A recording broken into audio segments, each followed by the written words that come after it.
Assalamualaikum po sa inyong lahat, o sa wikang Tagalog po ay sumainyo pong lahat ang kapayapaan. Ako nga po pala ang inyong lingkod, Yuritech at your service.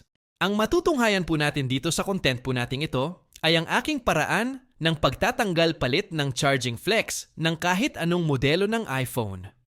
Alam naman po natin na sobrang complicated magtanggal palit ng charging flex dahil sa dami po ng turnilyo na meron dito. Magkakaiba-iba nitong sukat at higit po sa lahat ay ang mala-puzzle nitong disenyo.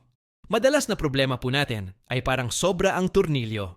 Nagkabali-baliktad na pwesto ng mga turnilyo at minsan pa nga po ay nauuwi ito sa pagkasira ng ating charging flex.